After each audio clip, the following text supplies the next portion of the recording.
Yo no sé qué es la ansiedad. Jamás en mi vida he sentido lo que es estar ansioso. Mentira. Todo el mundo sufre de ansiedad. Y más en estos tiempos. La ansiedad es un detonante de algo que está pasando en ti que tú aún no has descubierto. Hoy te tengo un cuento. Presentado por Joyería de Oro, Cristalina Swimwear, Weizen Eyewear.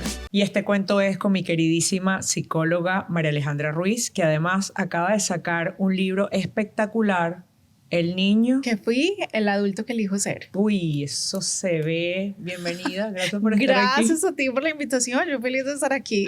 Me encanta estar aquí contigo porque además leyendo viendo tu cuenta de Instagram y escuchando todas las cosas que has hablado a través de las redes sociales, me encanta cómo tocas el tema de esa identidad, de cuando eres chiquito, de todas esas cosas que se traen al presente.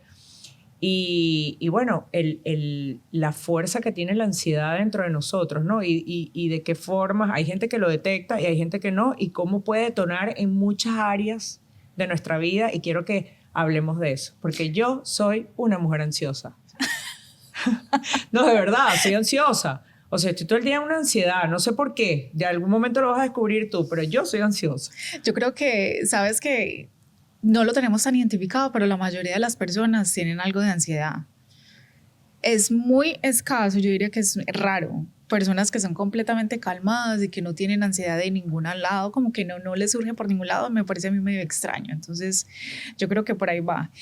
Mucho tiene que ver con las heridas de infancia. Naturalmente, la manera en que te criaron, si tenías unos padres que son muy acelerados, que constantemente te apuraban, ya estás lista, Inés, tienes que hacer esto, tienes que hacer lo otro, o creciste en un ambiente en donde había mucha prisa o mucha negatividad, puede ser uno de los contribuyentes también a que tú en este momento de la adultez tú digas, vivo como acelerada, como que todo hay que hacerlo perfecto, como que todo tiene que estar en su lugar. Ya va, ¿tú estás hablando de mí? Tú estás hablando de mí, para que sepas. Mi hija a los 11 años, que tiene ahora, va a cumplir la semana que viene 12, es impresionante los hijos cómo te estudian y sacan de ti la realidad. Ella se monta en el carro y me dice, mami, pero vamos a hacer esta diligencia, ¿estás ansiosa? ¿Estás estresada? Mira. Y yo, ¿por qué? Bueno, porque no quiero ir contigo estresada y ansiosa. O sea, ya ella se da cuenta que yo todo lo hago rápido y todo estresada y corriendo. O sea, eso quiere decir que lo normal es que ella sea ansiosa y estresada cuando esté grande. Lo que pasa es que es aprendido, es una conducta aprendida. ¡Wow! A ver, parte de nosotros también tiene esto que lo heredamos. Ok. Pero mucho es aprendido. Si por ejemplo, cuando yo me estaba arreglando, llegaba mi madre y me decía, a ver, ¿cómo está esta blusa? Tiene que quedar perfecta. ¿Por qué está sucia? ¿Qué te pasa? A toda hora como apurándome, como tratando de que yo fuera perfecta todo el tiempo. Es muy normal que ahora en mi adultez a mí me dé el pánico de la vida salir con una blusa que esté medio manchada o todo el tiempo tenga en la cabeza, van a hablar de mí, me están viendo esto, no me veo arreglada. Es normal. ¡Wow! Esto de verdad me impresiona. ¿Y puede existir una persona que sea ansiosa sin ninguna razón? Sin ninguna razón como tal, me parece a mí un poco extraño, teniendo en cuenta que lo que yo he observado, obviamente muchas personas pueden diferir, pero lo que yo he observado es muy aprendido y mucho tiene que ver con la predisposición genética que tienes. Yo también pienso que mucho tiene que ver con tu personalidad como tal. Hay personas que son más nerviosas o que tienen una capacidad de estimularse mucho más fácil que otras, de sobreestimularse en un ambiente, por ejemplo, en donde se sienten observadas, en donde están haciendo algo que les genera como pánico a nivel social porque piensas que te están juzgando o que te están rechazando. Wow, o sea ¿cuáles son las maneras o los puntos que tú normalmente ves en las personas cuando son ansiosas? ¿Dónde se detona esa ansiedad? Fíjate que la mayoría de las veces cuando nosotros estamos tan pendientes del qué dirán, y tenemos unos pensamientos como tan negativos de, ay, no hago esto porque de pronto va a pensar que yo tal cosa. O me cuido mucho de lo que hablo, de cómo lo digo, porque tengo el miedo como a esa opinión, a que esa persona me vaya a ver de una manera diferente. Ahí ya te está dando muy buenas indicaciones. Ahora, esa ansiedad que tú dices por el que dirán, yo siempre lo hablo en las redes, porque yo sufro de muchas cosas y tengo muchas cosas malas, pero el que dirán estoy curadísima en salud. Y yo creo que esa es una de las cosas, el éxito de una, por ejemplo, hay miles de ejemplos, pero si tú tomas la decisión de trabajar con las redes sociales, que es algo tan importante, y que todo el mundo tiene que tener redes sociales, todo el mundo tiene que tener redes sociales, el que no tiene redes sociales es porque algo raro tiene, ¿no? Yo digo que es el tema del qué dirán no puede existir, porque si no, no vas a ser tú nunca en las redes sociales. En las redes sociales hoy en día, déjate de tonterías, tienes que ser auténtica realmente. Pero yo soy ansiosa por otras cosas. De pronto por perfeccionismo. Soy perfeccionista. Esa también es ansiedad. Pero fíjate que las personas que sufren de tanta ansiedad les cuesta mucho trabajo emprender. Entonces son las personas que tienen una cantidad de talentos y tú dices, wow, el talento que tiene esta persona es impresionante, como pinta de bien, como hace arte o como organiza de bien o como hace tantas cosas, pero le cuesta mucho trabajo mostrarse. Le cuesta mucho trabajo regular esa voz interna que te dice no eres suficiente o te están juzgando o te están viendo o no lo estás haciendo completamente bien. Le pasa a otras personas que tienen que esperar a hacer todo perfecto antes de decidir voy a dar ese paso y olvídate, o sea, de aquí a que esté todo perfecto no va a suceder. Wow, o sea, es impresionante porque estás hablando y yo voy analizando mi vida y me doy cuenta que yo soy perfeccionista, pero muchas veces cuando la persona es perfeccionista en todo. O sea, es perfeccionista a la hora de organizar un evento, a la hora de hacer una cena, a la hora de vestir a sus hijos, a la hora de arreglarse, pero podría salir a la calle en pijama y con una franela rota y no importarle. A mí me parece poco usual, o sea, porque hay cosas que te importan y hay cosas que definitivamente no, es donde tú pongas el foco. O sea que, mira, yo conozco personas que son súper excesivas con el tema de la limpieza. Ahora, con el tema social realmente no les interesa mucho lo que tengan que decir. O sea que todos tenemos como que nuestra obsesión, yo diría. ¿Qué otras cosas nos pueden dar ansiedad al ser humano? Pues aparte de los vínculos, yo creo que los vínculos juegan un papel muy grande porque todo se define en cómo tú te relacionas con el mundo. Y no estoy hablando solamente de la pareja, es cómo te relacionas con tus amistades. Si eres el tipo de persona que entra en un estado bien negativo porque no te invitaron a la fiesta de fulanita o que bautizaron al niño de yo no sé quién y a ti no te invitaron. Si vives pendiente de todas esas cosas también puede ser un detonante grande a nivel vincular. El hecho de que no te tengan en cuenta, que para mí está muy ligado a la herida de rechazo y a la herida de abandono. Esta herida de rechazo es como cuando tú creces con esta sensación de no sentirte suficiente, como que algo te falta, como que siempre hay una comparación. Ok, por lo que estoy entendiendo, yo no soy psicóloga ni tengo nada, no me sé los términos exactos, pero entonces quiere decir que la ansiedad es el detonante de algún rasgo, alguna conducta o alguna carencia o alguna creencia limitante. Yo diría más bien que la ansiedad son como los síntomas, es un conjunto de síntomas que tú sientes frente a una amenaza, que es lo que nosotros llamamos ansiedad, que te activa el sistema nervioso porque tú sientes que estás en peligro, que es así como lo experimentan muchas personas, como ataque de pánico, ataque de ansiedad, no logro respirar, no soy capaz de tragar, todas esas cosas. Claro. Sudoración en las manos, temblor. Ok, entonces es eso, es un detonante. O sea, la ansiedad es lo que ya tú sientes a la hora de vivir por ese proceso que tanto te duele, ¿no? Exactamente, son los síntomas. ¿Qué otras cosas negativas vive la persona para sentir ansiedad? Además de la parte social. Fíjate, ¿o siempre van ligadas a la parte social? Siempre es como relación entre dos personas. No, de la manera en que yo lo veo es que tú puedes desarrollar ansiedad por muchas razones. Por la presión familiar, por la presión social, de pronto y por temas que tú tengas a nivel médico, que tú estés experimentando, pudiera detonar otro tema en donde tú todo lo internalices porque no lo expresas y pudieras tener una preocupación excesiva con el tema de salud, que es típicamente esas personas que tú ves a toda hora en el médico, nunca les encuentran nada.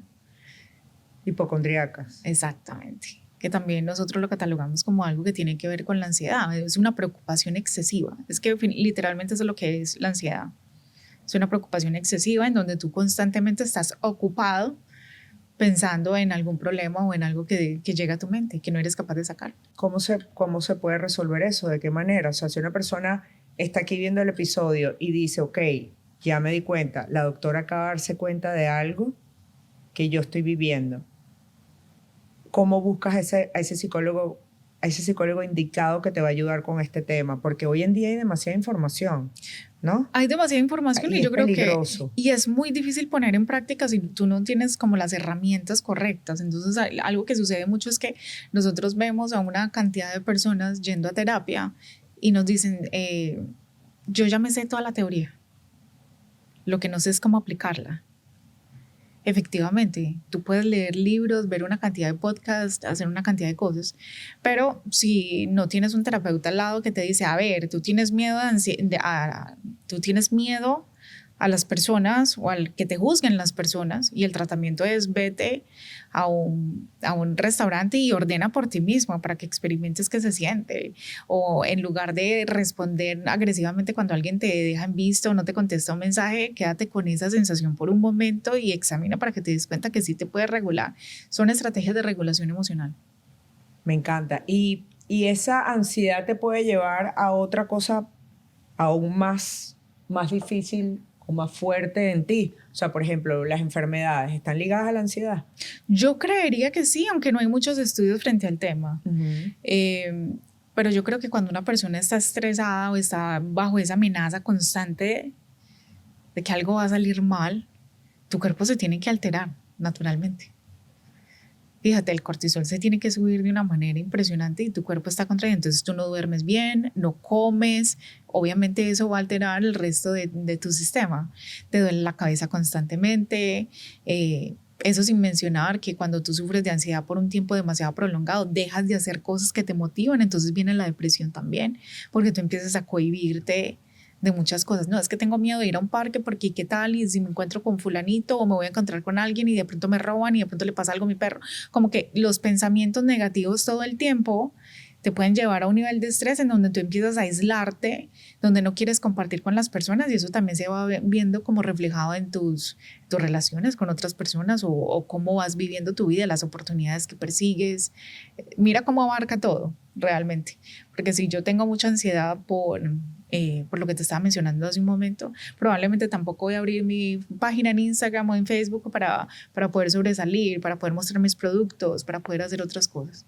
Sí, yo creo que, y creo que también es como algo de crianza, ¿no? Como uno va viendo, cómo nos hacen ver las cosas. O sea, yo siento que el ser humano nace limpio de todo y los padres a veces no quieren actuar de esa manera, pero lo hacen porque no tienen ningún tipo de información o educación de cómo enseñar a los hijos, pero yo lo veo en mi mamá que de repente le dice a mi hija cosas muy ácidas y muy fuertes que yo digo, ma, no se puede decir eso así, ¿sabes? Hoy en día no, es que hoy en día las cosas son diferentes como se cuidan a los hijos, sí, son diferentes, pero es para mejor.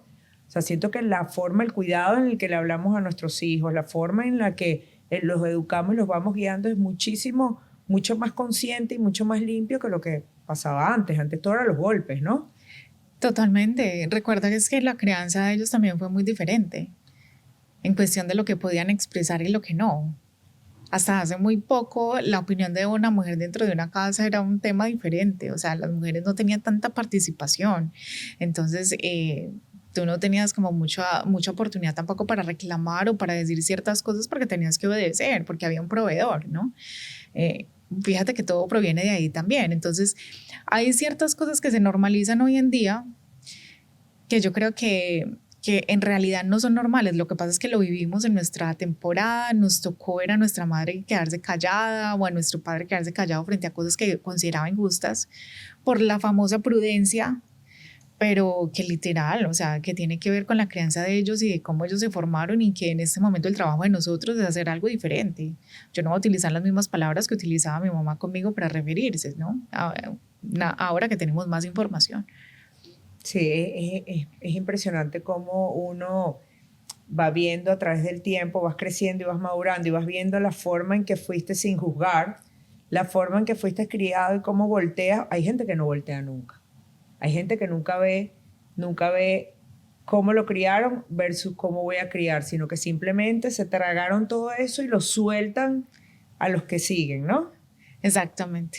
Hay personas que nunca caen en cuenta tampoco del daño que recibieron y de cómo esto afecta también a sus hijos, a sus parejas. Es el caso típico de, por ejemplo, los hombres que fueron muy conservadores o que crecieron en un ambiente muy conservador, que no estaba permitido expresar los sentimientos. ¿Ves? Y encontrarse ahora en un mundo en donde cada vez hay más presión por tienes que hablar, tienes que expresar lo que sientes, tienes que decirlo, y ellos no saber cómo hacerlo es bien, bien difícil también. Es todo un tema. Es difícil porque aquí hay muchas cosas que ver. Primero, no vives en el mismo tiempo en el cual tú recibiste esa educación. Segundo, no estás en el mismo país. Cuando los padres dicen, es que en mi época eso no existía, ahora los niños que hay que preguntarles qué les provoca comer, que hay que preguntarles, es que ese es el sistema. Correcto. Y tú tienes que aprender a jugar con ese sistema de la mejor manera. Yo tengo algo con el tema de los celulares y del iPad, del uso de las redes sociales con los niños. Digo que no es tanto luchar contra eso, es enseñarle a tu hijo, porque eso no lo vas a poder quitar. Tú no vas a poder controlar que en algún momento tu hijo va a agarrar un teléfono o va a agarrar un iPad. Lo que sí puedes controlar es la manera en cómo educas a tu hijo a ver este tipo de herramientas, ¿no? O sea, cómo ahora vas a explicarle el tema de las drogas o cómo vas a explicarle el tema sexual, porque eso no lo vas a poder borrar, la experiencia va a venir.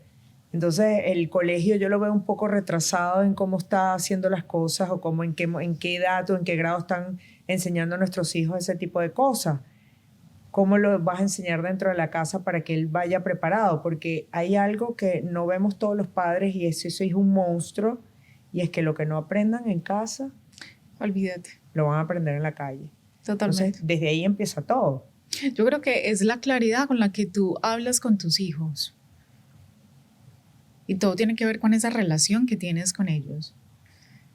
Porque efectivamente, nosotros tenemos que prepararlos para el mundo. Pero es que antes no éramos nosotros, antes les entregábamos eso al colegio. Exactamente. ¿No? Y había mucho tabú frente a ciertos temas, entonces eso ni siquiera era una opción. No era una opción hablar de cómo cuidarte en las relaciones sexuales o inclusive, o sea, ni siquiera de cómo tener el primer encuentro o esas cosas ni siquiera se hablaban, era como que todo era muy silencioso, entonces no se le daba la oportunidad a las personas como que tuvieran como que sus propias decisiones, por eso habían tantos hijos también, ¿ves? Claro, exacto. Yo por lo menos estuve en el colegio de mi hija en una charla de estas del manejo del iPad y de los celulares y todo ese mundo, y dicen que la pornografía está a la vuelta de la esquina y lo están viendo niños de 7, 8 años. Entonces yo digo, si ellos están viendo pornografía a los 7, 8 años y el colegio les explica todo este tema sexual a los 12, porque es tardísimo que se lo explican, ¿qué pasa en ese tiempo? En ese tiempo tu hijo está aprendiendo, porque es normal que de repente no tenga comunicación contigo. Es muy normal, la mayoría de los niños no hablan con los padres. Entonces, ¿qué pasa en ese tiempo que esa persona se está educando de esa manera? Fíjate lo que va a pasar, que va a tratar de encontrar esa información a través de otros que están más adelantados o que están viviendo diferentes experiencias dentro de su hogar. O que esas experiencias las están mal viviendo. Mal viviendo, exactamente. ¿No? Sí, yo creo que no solamente a nuestros hijos les hace falta como la información, sino a nosotros como padres también. Y te lo digo porque cuando trabajaba en prisiones me tocaba ver casos de, o sea, todo lo que te puedas imaginar ahí lo vi, literal. Pero algo que definitivamente se quedó conmigo por mucho tiempo fue ver la insistencia de algunas personas que estaban ahí adentro en prisión, que tenían cargos por ofensa sexual y todo esto, cómo se las ingeniaban para entrar fotos de niños en diferentes condiciones. O sea, y aquí estamos los padres bien felices posteando fotos en el Instagram, en todos lados, de nuestros hijos, que mira qué lindo cómo se toma su baño, mira, exponiendo cuando tú no sabes en realidad quién está detrás de una pantalla. Entonces como que la falta de privacidad también, como la falta de conciencia, y también se entiende que la falta de conocimiento, ¿no? Yo soy un poco ácida en ese tema, porque si es verdad que los hijos no deberíamos exponernos tanto en las redes,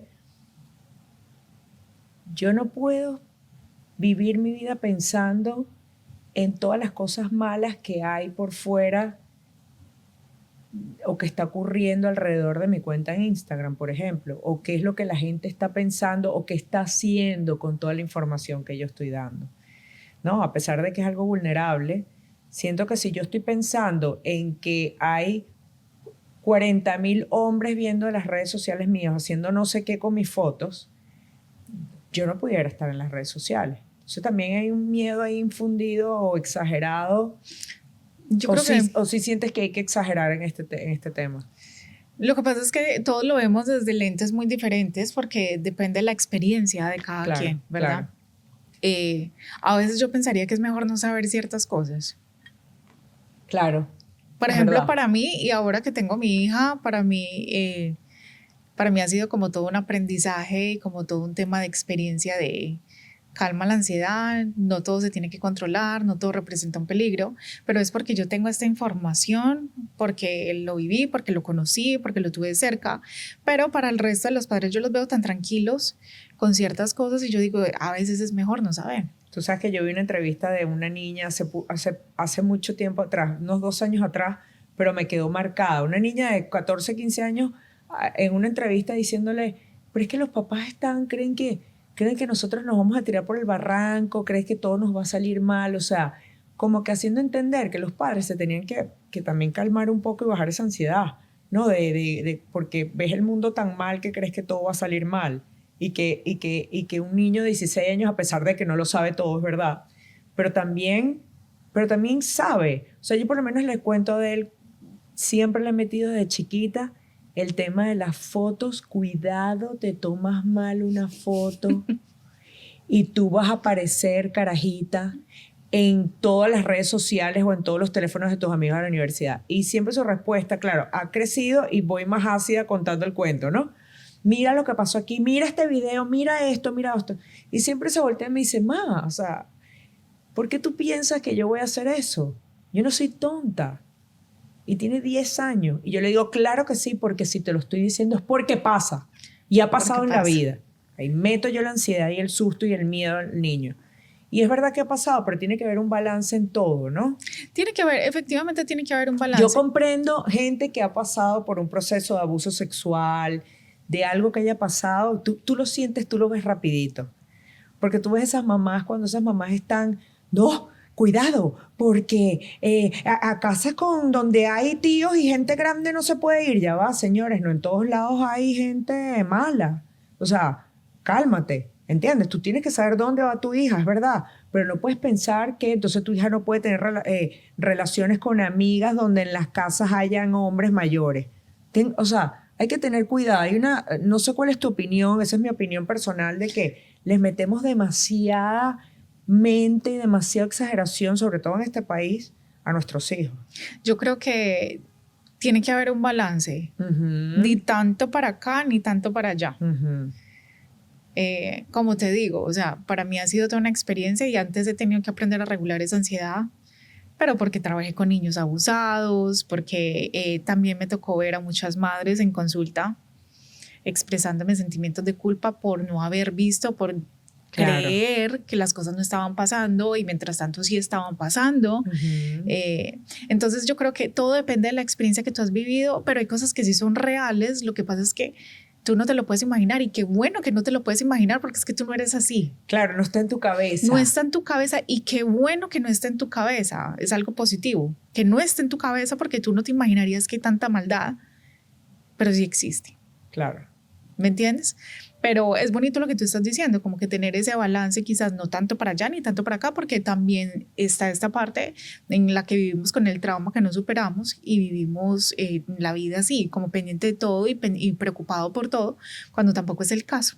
No, y yo me doy cuenta a través de mi experiencia y lo que he visto alrededor, que es algo que cometemos los padres, que es que lo que tú viviste en tu vida no necesariamente lo va a vivir tu hijo exactamente, ¿no? O sea, por ejemplo, la mala maña de ver las redes sociales y decir, no, porque aquella mujer se le arregló la mancha que tenía aquí con limón y bicarbonato, entonces yo me voy a echar eso y resulta que se echó el limón y el bicarbonato, se fue a la playa y la mancha le salió peor. Por supuesto. O sea, tenemos que tener una claridad mental de entender de que no lo que le sucedió a esa persona exactamente si yo lo hago igual que ella me va a suceder a mí, ¿no? Que hay caminos distintos en la vida y que las cosas no son iguales para todo el mundo, ¿no? Que hay una parte mística, ¿no? Que a través de tu disciplina y tu constancia, tu dedicación y tu seriedad ante un trabajo posiblemente las cosas te salgan bien, pero puede ser que te salgan mal.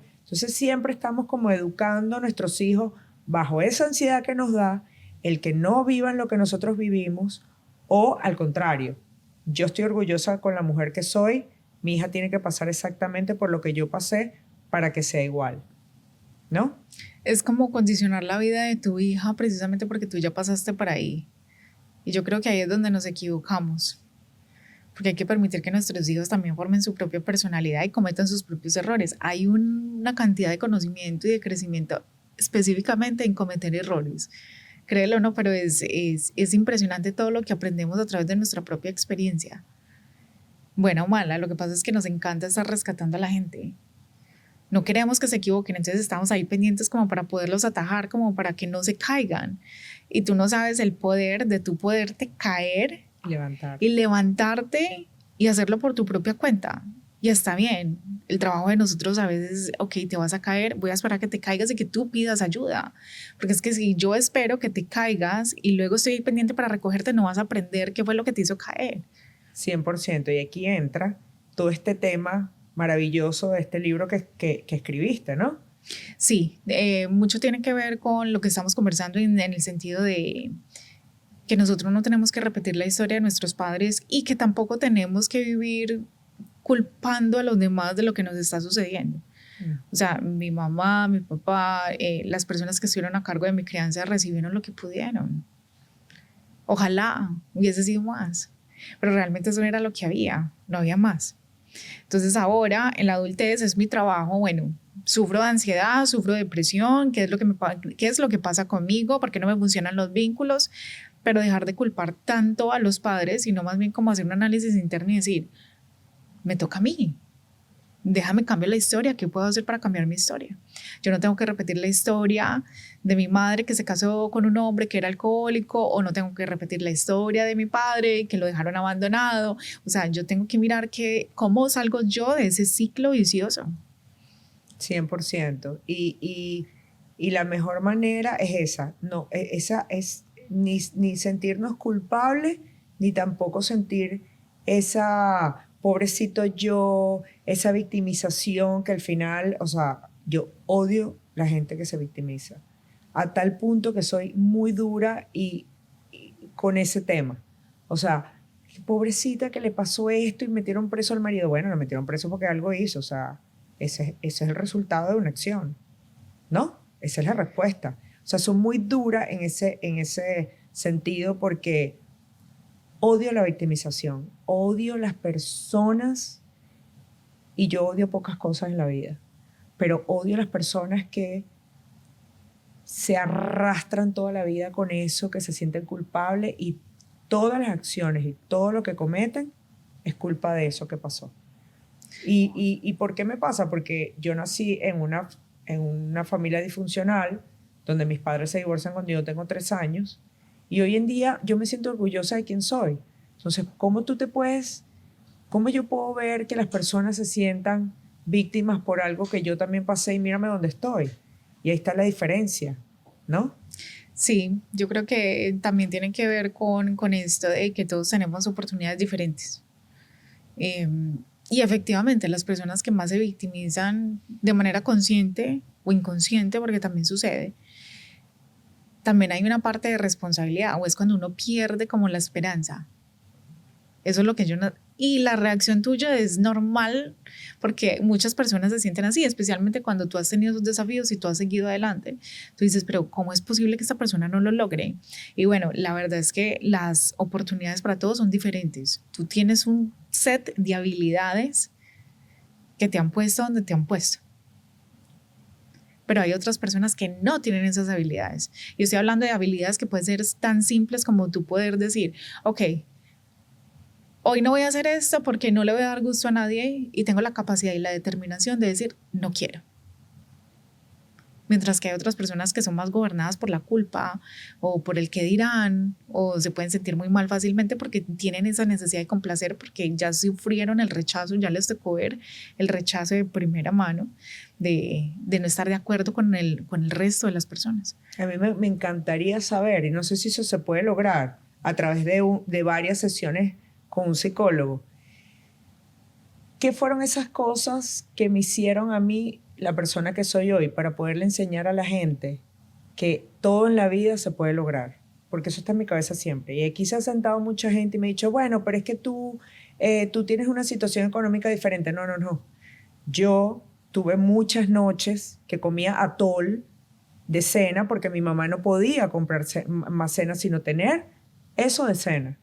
O muchas veces que me tocaba, estaba en el mejor colegio de la ciudad, pero económicamente no estábamos bien. Y tener que ir un día donde tenías que llevar algo de desayuno y no poder llevar nada porque no había dinero. Entonces la gente saca muchas conclusiones de la persona por lo que es hoy en día, pero ya va, ¿qué me tocó hacer para llegar a donde estoy? ¿Entiendes? Entonces a mí siempre me ha dado esa curiosidad de buscar a alguien que realmente me encaje, porque no lo consigo tan rápido porque tengo mucha fuerza mental. O sea, yo soy muy fuerte de mente. Que me diga, mira, yo puedo contar mi historia y que esa persona me diga, mira, tú eres así porque en este momento que te pasó a esto, tú pensaste de esta manera. O con el dinero, la relación con el dinero, que no lo tuviste cuando estabas pequeña o en algún momento del divorcio de tus padres se fracturó esa energía, pero tú hiciste algo o tu mamá hizo esto o tu padre hizo esto que te hizo tener una buena relación con el dinero.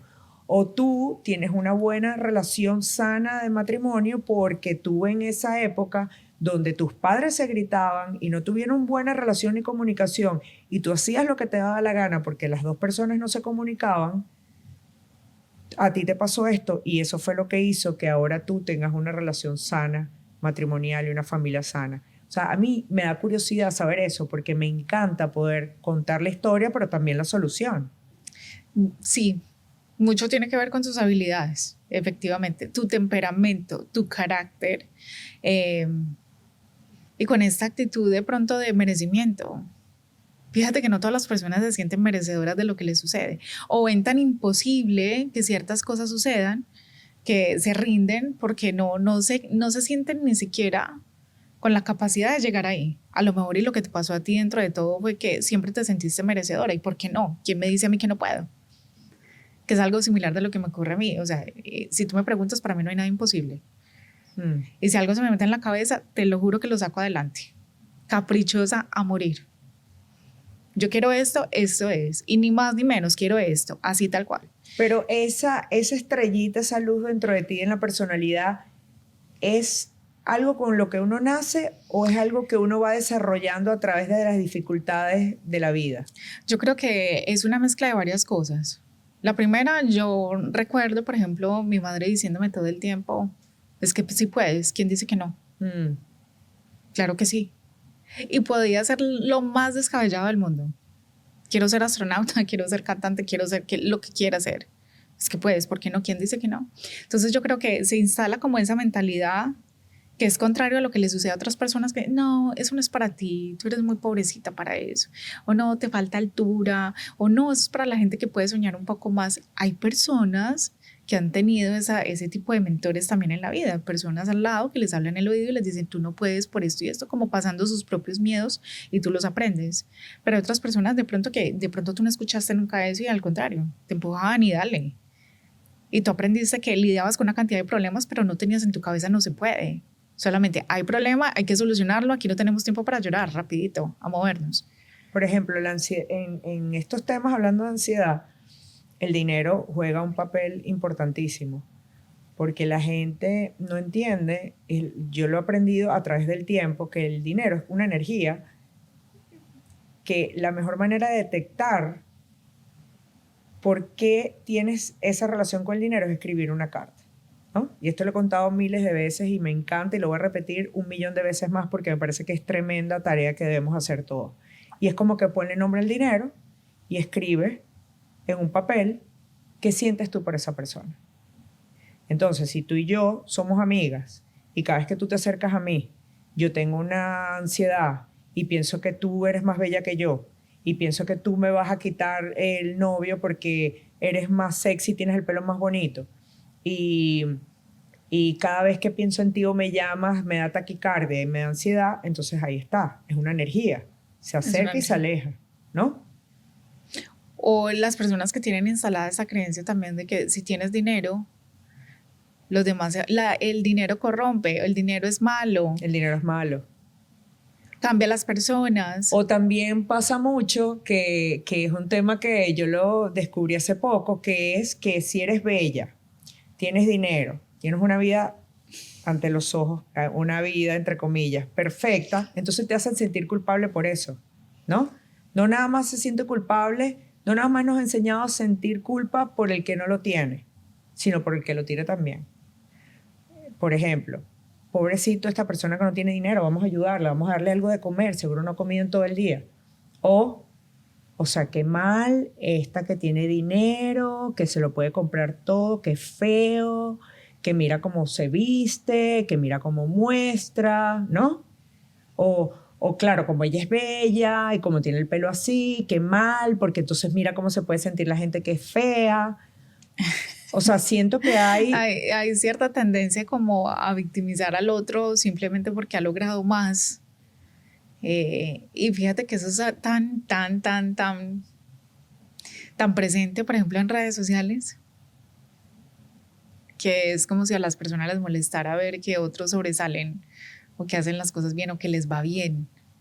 Ay, eso tan bueno no puede ser cierto. Eso tan bueno no puede ser cierto. Eso también son creencias que vienen Son de creencias pequeño, limitantes, ¿no? Absolutamente, claro. Eso no puede ser cierto que esté tan feliz. Tú ves, muestran fotos con el esposo, que muy feliz, que con los hijos y todo eso. Vayan a saber si es así. O sea, siempre como con el veneno, porque tú no te sientes merecedor y crees que eso no te puede pasar a ti, entonces pensarás que a los demás tampoco les puede suceder. Ay, qué difícil somos, Dios mío, qué difícil es lo del ser humano, ¿no? Es muy complicado, especialmente cuando tienes como que todas estas heridas sin sanar y no crees en ti. Es que todo viene del tema de la autoestima. Ahora, una persona, una mamá que quiera cambiar el rumbo de esa educación que ha vivido a través del tiempo los hijos, o que los hijos están pequeños y no quiere cometer esos errores con sus hijos, ¿qué es lo primero que tiene que hacer? Permitirle a tus hijos desarrollar su propia personalidad. Los miedos tuyos no tienen que ser los miedos de tus hijos. Respeta el camino de ellos. Acompáñalos, pero no los vuelvas inútiles. Permite que se equivoquen y aprendan de sus errores también. Sálvalos, pero cuando sea el momento de salvarlos. No les detengas las caídas, porque hay un poder impresionante en esas caídas. Hay un aprendizaje detrás de esas caídas también. No le instales a tus hijos los mismos miedos. Enséñales de la vida para que se defiendan, para que tengan conocimiento, para que no tengan que depender de lo que los demás les van a enseñar todo el tiempo, para que no se te adelanten en la mayoría de lo posible. Ábrele los ojos a tus hijos, no les niegues una posibilidad de que hay cosas que se tienen que vivir, que así como hay el bien, también está el mal. Pero no les instales tantos miedos como para que tampoco puedan vivir. Hazlo con inteligencia, con estrategia, y lo más importante, que creo yo que es la herramienta más importante que nosotros le podemos enseñar a los hijos, es que se regulen, que aprendan el autocontrol. Esa es la herramienta más importante. Si nosotros le enseñáramos eso a los hijos, sería más importante que hasta pagarle la universidad, porque los prepara para el éxito. Yo hoy en día me he dado cuenta que el autoestima y la personalidad es algo que crece a través de todo lo que acabas de decir, que tenemos ese papel tan importante que tenemos los padres. Y siempre lo he dicho, que tú puedes estudiar en la mejor universidad del mundo, pero si tú no detectas lo que sucede en ti, si tú no te escuchas, si tú no tienes ese poder de aceptar a los demás tal cual son y a entender de que no tu verdad es la misma verdad de los demás, y poder tener esa compasión, ¿no? Y ese despertar de aceptación entre seres humanos, no vale la pena, ¿no? Totalmente. Y yo creo que a veces nosotros minimizamos el trabajo, subestimamos más bien el trabajo tan grande que tenemos con nuestros hijos. Pensamos que es suficiente con llevarlos al colegio, pagarles el mejor colegio, hacer una cantidad de cosas por ellos que sí, es importante efectivamente, pero no tan importante como el hecho de que tú le puedes enseñar a tu hijo a sentirse valorado, no depender tanto de la aprobación externa, aceptar sus propias habilidades y apropiarse de ellas y creer que es lo mejor en lo que hace. Eh, y sí, enseñarle el tema de la disciplina, el autocontrol, para que cuando esté ahí por fuera sin ti se pueda defender en la vida. Qué difícil es ser padres, pero tenemos una gran responsabilidad y creo que no es la cantidad de hijos que tengamos ni lo grande que puede ser la familia, sino esa responsabilidad que tenemos de mirarnos adentro, de poder transformarnos a nosotros como seres humanos para poderlos ver a ellos con compasión y darles fuerza y entendimiento y autoestima y fortaleza para que ellos puedan ser mejores que nosotros. Tal cual. Gracias por estar aquí. Muchísimas gracias por la invitación.